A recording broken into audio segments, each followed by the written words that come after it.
Yan mga boss, meron ako ditong wall clock. Gumagana pa naman siya pero minsan humihinto na yung seconds niya kasi palobat na yung battery. Kaya ngayon ang gagawin natin ay papalitan natin yung battery niya. Pero bago yan, check muna natin kung ilang volts na lang ang natitira. Yan, meron na lamang siyang 1.127 volts. Mababa na siya. Kaya papalitan natin siya ng battery.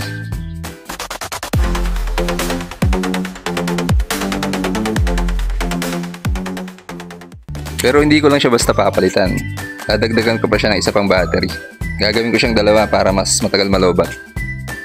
Paano nga ba gawing dalawa ang battery ng wall clock natin? Madali lang mga boss, sundan nyo lang yung video.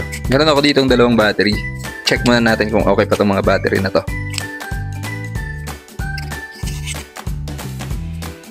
Ayan, 1.5 volts. Goods na goods to mga boss. Ngayon, pwede na natin siyang hinangan ng wire.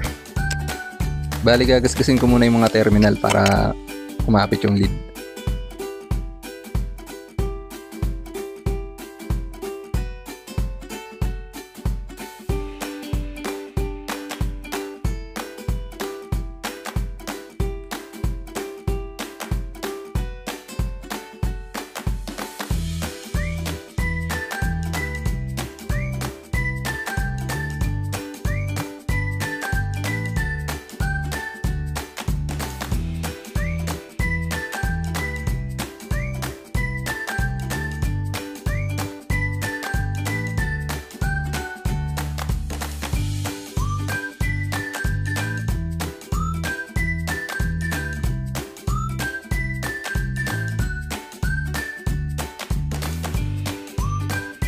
Tapos balatan na natin yung mga wire na ihihinang natin sa terminal ng battery.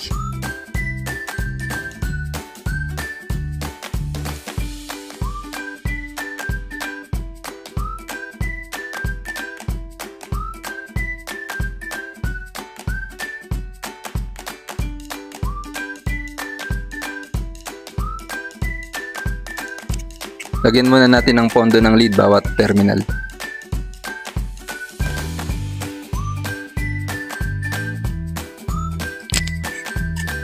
Tapos, pwede na natin ikabit yung mga wire.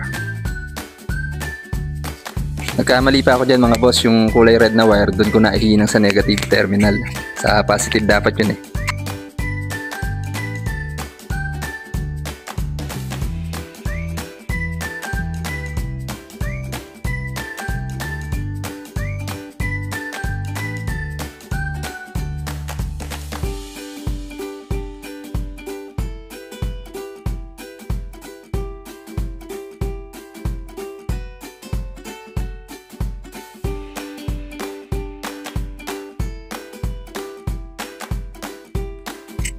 Bali, pagsasamahin lang natin yung dalawang positive tapos dalawang negative.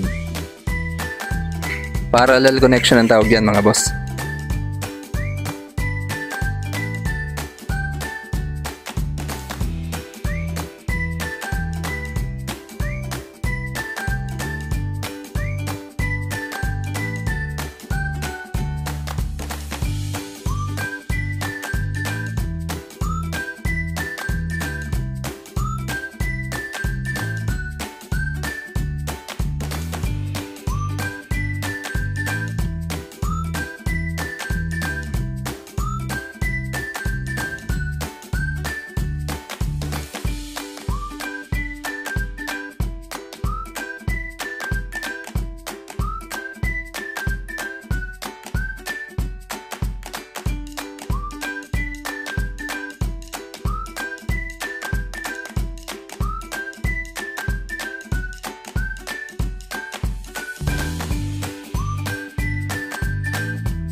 Ngayon, testerin natin. Dapat 1.5 volts pa din.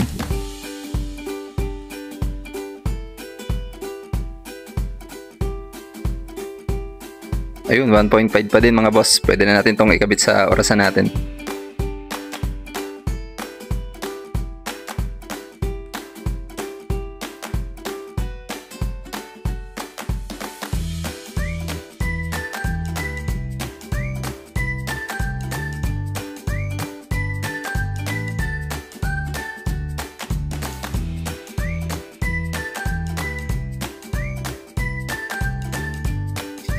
Balutan muna natin ang tape mga boss.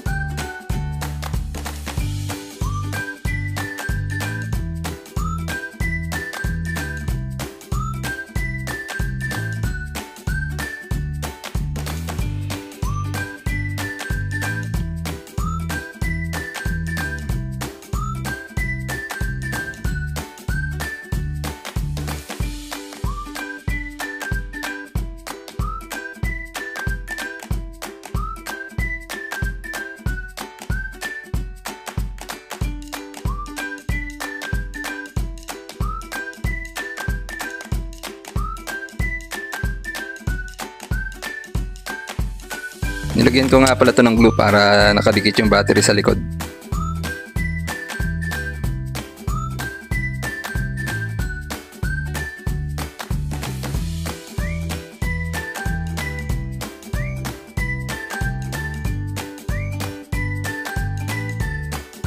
Ngayon, pwede na natin ihinang sa positive at negative terminal ng wall clock.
Ayan, okay na mga boss, gumagana na. Pwede nyo itong gayahin mga boss, i-parallel nyo lang yung dalawang battery o kaya tatlo o apat. Bali pag kukonektahin nyo lang yung lahat ng negative tapos lahat ng positive ng battery. Tapos yun yung ihinang nyo sa wall clock. Yung negative ng battery ihinang nyo sa negative terminal ng orasan. Tapos yung positive, syempre sa positive din ng orasan.